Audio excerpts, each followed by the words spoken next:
네, 안녕하세요. 축구생각입니다. 축구 승부패트도 30회차가 종료가 됐고요. 어, 일단은 뭐 1등이 한 4명 정도가 나와서 한 2억 정도씩 가져갔습니다.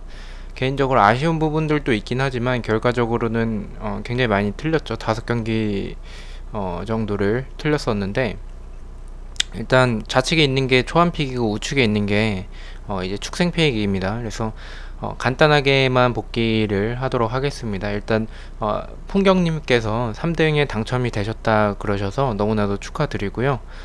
일단 뭐 복귀 영상 전에 이 프로토만 간단하게 말씀을 드리겠습니다. 지난주부터 해가지고 지속적으로 저는 일단 정배충이다 보니까 좀 이 욕심을 조금 버리고 하니까 좀 계속 투폴더만 가다 보니까 소액으로 갔었을 때 그래도 어느 정도 당첨이 계속 되고 있어서 지난주부터 해가지고 이렇게 간단하게만 보면은 뭐 우라와 시미즈, 이거는 우라와의 이변이라고 봤었기 때문에 이렇게 갔었고, 전북은 이길 거라고 봤어서 이게 이제 토요일 경기였죠. 그리고 일요일에는 강원 상주, 강원이 정배를 받았기 때문에 저는 강원의 승은 홈이더라도 없다라고 봤기 때문에 상주 사이드로 핸디캡으로 가서 적중을 했고, 수원대구 같은 경우에는 두 팀 다 그렇게 득점을 많이 하는 팀들은 아니고, 물론 대구가 지난 경기 부산과의 경기에서 3골을 득점을 하긴 했지만 상대였던 부산의 수비가 저는 안정적이지 않다라고 봤어서 수원의 지금 현재의 수비라면 조금 내려앉아서 좀 버틸려고 할 텐데, 그렇게 된다면 저는 언더라고 봤어서 적중을 했고요. 이거는 지난주 경기였는데 이것도 정배죠. 이것도 뭐 성남과 수원 두 팀이 만나면 뭐 언더죠, 당연히. 그래서 이렇게 언더로 가서 좀 토토에 있는 경기들 위주로만 투폴더만 지금 가고 있는데, 지금 왜 계속 공유를 드리지 않았었냐면, 공유를 드리면 계속 틀리더라고요. 틀리기도 하고, 또 아직 J리그에 대한 확신이 좀 없어서 일단 토요일날 경기들 한 번 더 이제 투폴더로 해보고, 토요일날도 적중이 된다면 일요일부터 투폴더씩 이제 공유를 드리겠습니다. 근데 뭐 저처럼 이제 소액으로 가시는 것을 조금 추천을 드리고, 아니면 뭐 다폴더를 가고 싶을 때 좀 이렇게 확실한 경기 한 2경기 정도만 제가 추천을 커뮤니티에 올릴 거여서, 그거 보시고 나서 이 폴더 외에도 또 다른 거 추가할 거 있으면 추가하시는 방향도 좋을 것 같습니다. 일단 뭐 프로토 관련해서는 영상을 따로 촬영할 시간이 없어서 뭐 다른 경기들에 대해서 추천받고 싶다 하시면 댓글로 남겨주시고, 저는 보통 프로토는 커뮤니티 게시글에 아마도 올릴 것 같습니다. 픽만 올릴 것 같아요. 설명 따로 없이. 자, 복귀 영상 빠르게 하도록 하겠습니다. 첫 번째 경기, 이 경기는 거의 무승부로 끝나가는 그런 경기였었는데 요코마리가 극장골을 넣었어요. 그래서 극장골을 넣으면서 승리를 했고요. 일단 뭐 이 경기는 좀 요코마리 사이드 쪽으로 보긴 했었는데 지금 한 무승부에 조금 더 가깝지 않나라고 개인적으로 생각을 해서 초안에는 무승부 만 이제 단통으로 가긴 했었는데, 일단 초안 때도 제가 이 경기는 요코마리 사이드 쪽으로 샌다이 무패 쪽으로 추천을 드렸는데 초안팩은 2,000원만 가다 보니까 그렇게 돼서 이제 단통으로 무승부를 갔었고, 초안픽에선 뭐 적중에는 실패를 했지만 최종픽에서 적중을 했습니다. 근데 초안픽과 최종픽 같은 경우에는 9개씩 적중을 했고요. 축생픽은 8개 적중을 했는데, 초안픽과 최종픽 같은 경우에는 방향 자체가 거의 비슷해서 경기력 위주로 보다 보니까 좀 비슷한 결과가 나온 것 같고요. 축생픽 같은 경우에는 조금 더 배당 쪽에 좀 초점을 좀 뒀었는데, 이번 회차에서는 배당 쪽에서는 조금 틀린 부분이 있었습니다. 그리고 요코 대 산프이로 같은 경우에는 뭐 경기력적으로도 산프이로가 조금 더 낫다라고 생각을 했고, 요코FC가 공간이 있었을 때는 이런 역습을 노리는 그런 뒷공간을 노리는 모습들이 좋은데, 반면에 이 공간이 없었을 때는 조금 고전을 하는데, 산프이로가 공간을 그렇게 많이 내주는 팀은 아니라고 제가 경기력을 봤었어서 저는 이렇게 해서 산프이로 쪽을 봤었고 적중을 했습니다.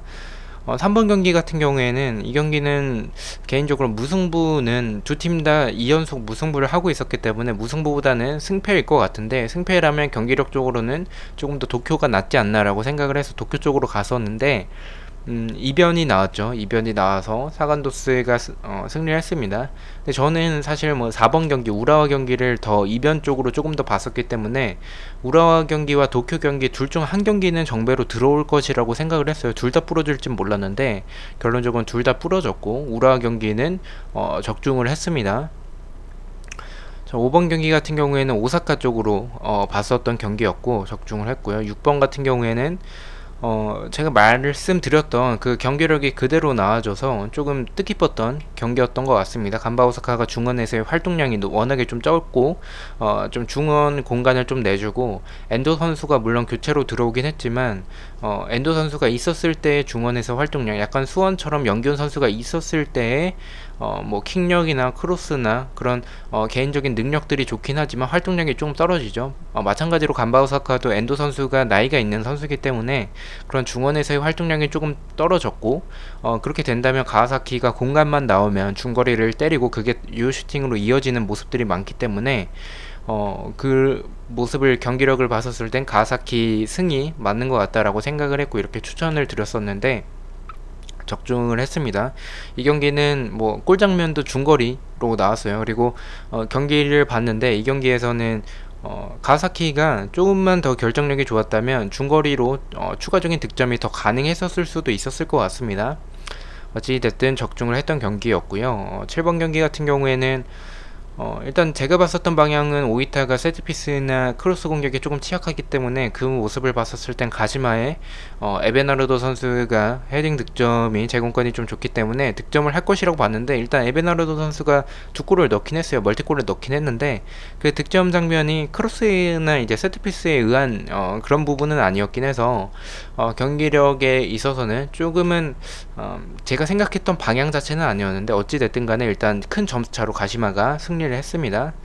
전북 대 포항 경기 이 경기는 사실 뭐 전반전에 팔라시오스 선수가 퇴장을 포항 스틸러스에서 당하면서 전북이 이 경기 또 쉽게 가져가겠구나 했는데 송민규 선수가 또 득점을 했어요. 득점을 해서 전북이 예전의 전북이었다면 이번 시즌 초의 전북이었다면 이 경기를 역전하지 못했을 것이라고 생각을 해요. 왜냐면 상대가 내렸을 때 크게 고전을 했었던 그런 전북 현대였었는데 구스타보와 바로우의 크로스는 정말 대단하더라고요. 그래서 전북은 또 승리를 했고요. 일단 전북이 다음 경기가 대구인데 저는 전북이 연승을 할 것이라고 말씀을 드렸긴 하지만 대구와의 경기면 에드가가 복귀한 시점이어서 조금 더 생각을 해봐야 될 것 같습니다. 무승부를 가져갈 수도 있을 것 같습니다. 자, 9번째 경기 성남 대 서울 경기. 이 경기는 제가 최종픽에서는 지웠긴 했는데 일단 제가 말씀드렸던 큰 틀에서 K리그에서 틀렸던 게 뭐냐면 2일차에는 강원과 상주 경기가 무승부가 뜨면서 세 경기가 모이면 한 경기는 무승부가 떴던 모습이 그대로 나와줬는데 반면에 이 첫날 경기에서 무승부가 뜨지 않았습니다. 그래서 사실 뭐 전북과 포항 경기면 저는 전북 승이라고 봤고 인천과 강주 경기는 승패로 나눠질 것이라고 봤고 왜냐면 인천이 3연속 무승부를 하고 있었기 때문에 4연무는 확률적으로 4연승과 4연패는 어느 정도 가능하지만 4연속 무승부는 확률적으로 좀 어렵지 않을까라고 생각을 해서 승패 쪽으로 순위적으로도 그렇게 봤었는데 그렇게 된다면 이 1일차에서 무승부가 나올 경기는 성남과 서울 경기밖에 없을 것 같다라고 생각을 해서 이렇게 무승부 쪽으로 봤었는데 이제 최종픽에서는 지웠었던 이유는 최종픽에서 말씀을 드렸지만 최용수 감독이 사퇴를 했기 때문에 그 부분에 있어서 오히려 선수들이 동기부여가 돼서 조금 더 뛰지 않을까 생각을 했어서 또 이제 그 고집스러운 3백을 버리지 않을까라는 생각에 실제로 3백 대신 4백으로 나왔었죠. 뭐 경기력이 그렇게 좋다라기보다는 성남이 이스칸데로프가 실책을 하면서 이제 서울이 선취골을 넣었었던 그런 경기였었는데 어찌됐든 간에 서울의 윤주태 선수가 두 골을 넣으면서 승리를 했습니다. 그래서 1일차에서 제가 봤었던 큰 틀에서 이 세 경기가 모이면 무승부가 한 경기 정도는 나온다 이 큰 틀 자체가 깨져 있긴 한데 일단 이번 회차에서는 적용을 할지 말지에 대해서 고민을 해보도록 하겠습니다. 그래서 성남은 조금 아쉬웠어요. 토미 선수가 득점을 했고 그래도 토미 선수가 그래도 좋은 모습을 보여줬는데 아무래도 좀 약간은 좀 지쳐 있었던 모습들이 있었던 것 같습니다. 성남도 그렇고 서울도 그렇고 자 이렇게 해서 9번 경기는 초안픽에서는 적중에 실패를 했고 최종픽에서는 지었기 때문에 적중을 했고요. 반대로 10번 경기는 초안픽에서 적중을 했고 최종픽에서는 미적중을 했습니다. 저는 인천이 첫 승 타이밍이라고 봤어요. 그래서 사실 1대 0으로 리드를 하고 있었던 상황이었기 때문에 이 경기 인천이 가져가겠다라고 생각을 했는데 정상 키퍼가 너무 불안하더라고요. 그래서 지금 불안한 장면들이 계속 많았고 좀 아쉬웠던 그런 인천으로서는 좀 아쉬웠던 그런 장면들이 많았습니다. 광주는 이런 역습 카운터 한방 엄원상 선수가 또 굉장히 또 좋은 모습을 보여줬고 본인들의 축구를 한 것 같습니다. 어찌됐든 간에 동점골을 만들어냈고 동점골이 나오면서 인천은 반드시 좀 승리를 가져가려고 하는 그런 상황이어서 라인을 좀 올렸기 때문에 광주에게 뒷공간 털렸죠. 그래서 이렇게 돼서 승패 쪽으로 방향 자체는 맞았는데 제가 봤었던 경기력에선 그날 조금 더 인천이 나을 것이라고 봤기 때문에 경기력적으로는 접근을 했었을 때는 적중을 실패했었던 경기입니다. 11번째 경기 사포로 대 비셀고베. 이 경기 좀 아쉽긴 해요. 일단 폴더가 여유가 있었으면 이 패도 조금 가져가지도 않았을까라고 생각을 했었던 부분은 사포로가 배당 자체가 너무 좀 높게 책정이 돼서 경기력은 사포로인 것 같긴 했는데 사포로가 공간을 좀 내주는 모습들을 봤었을 땐 비셀고베가 제가 경기력 부분에서 말씀드렸던 부분은 이니에스타가 찔러주는 패스들이 굉장히 좋은데 침투하는 선수들도 굉장히 좋고 그것을 공격에게 연결이 되는데 마무리가 너무 아쉬워서 결정적인 장면들에서 득점을 하지 못해서 조금 이 부분을 봤을 때 사포로의 승이 맞지만 만약에 이 경기에서 마무리가 제대로 터진다면 비셀고베가 이길 수도 있을 것 같다라는 생각에 승패 쪽으로 조금 방향을 들이긴 했습니다. 근데 결론적으로 저는 폴더에서도 여유가 없었고 그리고 사포로가 홈에서의 전적이 나쁘지 않기 때문에 과연 비셀고베가 이 경기에서 원정을 떠나서 그 장면을 만들어낼 수 있을까라는 생각에 저는 사포로 쪽으로 봤었는데 적중에 실패를 했습니다. 비셀고베가 사포로가 일단은 경기 자체는 그렇게 나쁘진 않았었는데 뒷공간 두드러 맞으면서 결국에는 이제 비셀고베가 승리를 했습니다. 이변이 나왔었던 경기였고요.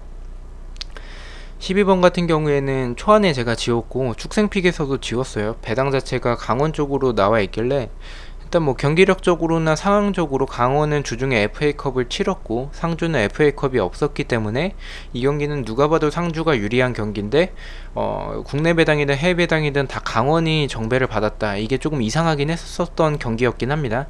근데 저는 일단은 최종픽에서는 국내 배당을 보지 못하고 했기 때문에 이제 상주 쪽으로 경기력 보고 상주 쪽으로 갔었고요. 그리고 축생픽에서는 배당이 너무 이상해서 지었었던 경기입니다. 그래서 이 경기가 결론적으로 무승부가 나왔습니다. 무승부가 나왔고 좀 아쉽긴 해요. 일단은 한국영 선수가 일단 의식 자체가 좀 이제 돌아왔다라고 하기 때문에 그나마 좀 강원의 입장에서는 다행인 것 같긴 한데 일단 강원 경기는 일단 주말에 주말 토토 경기에는 들어오지 않습니다. 들어오진 않고요. 이 경기는 무승부로 끝나면서 사실 두 팀의 맞대결은 무승부가 적었었던 두 팀의 맞대결이었고 경기력적으로도 뒷공간을 좀 많이 내주기 때문에 선취골을 넣는 팀이 조금 이기지 않을까라고 생각을 해서 승패 쪽으로 생각을 했었던 경기였었는데 결론적으로 이 경기에서 무승부가 나왔습니다. 13번째 경기 수원 대 대구 경기였었는데요.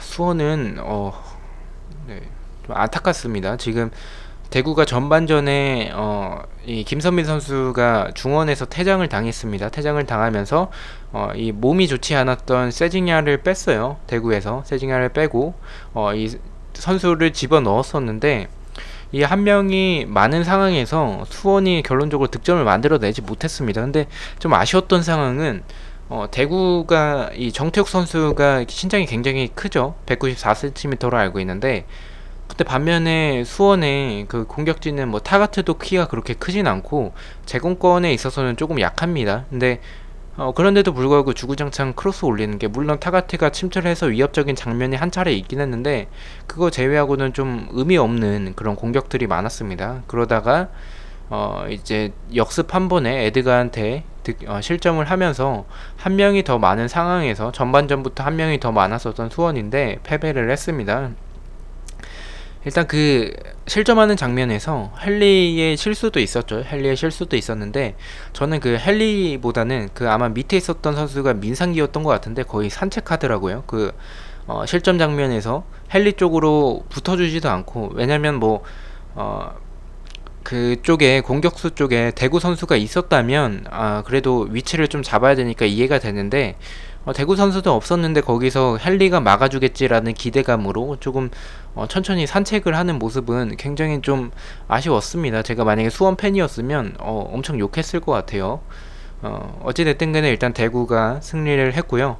14번째 경기는 부산과 울산의 경기. 부산 굉장히 잘했습니다. 일단 울산이, 저는 박주 선수가 나오면 조금 이동준과 김문환 쪽에서 아무래도 박주가 잘 해주고 있지만 나이가 좀 있다 보니까 그런 주력에서 조금 밀리지 않을까라고 생각을 했는데, 홍철 선수가 선발로 나왔어요. 홍철 선수가 선발로 나왔는데 일단은 뭐 이동준한테 털리긴 했습니다. 굉장히 많이 털렸지만 공격적으로는 홍철 선수가 굉장히 또 좋은 모습을 보여줬고, 근데 수비적으로는 이동준 선수에게 조금 밀리는 모습들이 좀 많았습니다. 그래서 부산이 좀 생각보다 굉장히 잘해줬던 경기였고, 울산은 주니오 대신에 비온 존슨을 선발로 투입을 하면서 이 경기를 윤빛가람 선수가 선취골을 넣었고, 부산에서 이제 김현 선수가 교체로 출전을 해서 이번 시즌 첫 골을 넣었어요, 부산에서의.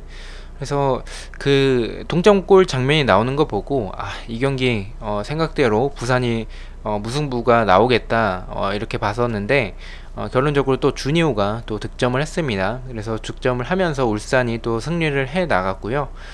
사실 뭐 이런 경기에서 무승부가 나오면 울산 입장에서는 승점 2점을 잃어버리는 거기 때문에 굉장히 아쉬운 상황인데, 그런 상황에서 어떻게든 이제 승리를 하면서 연승을 이어나가는 지금 울산의 모습은 지금 울산과 전북 둘 다 지금 굉장히 또 좋은 모습을, 연승의 흐름을 이어나가는 것 같습니다. 그래서 이번 주말 경기도 연승이 이어질지에 대해서 고민을 조금 해봐야 될 것 같은 그런 경기였던 것 같습니다. 자, 이렇게 해서 14경기 복귀 영상을 마쳤고요. 일단 뭐 좀 아쉽기도 하고, 첫날에 2개를 틀렸기 때문에 4경기가 남아있던 상황에서 일단 등수 안에 들지 않을까라고 조금 생각을 했었는데, 그래도 좀 남은 그 4경기에서 거의 다 틀렸죠.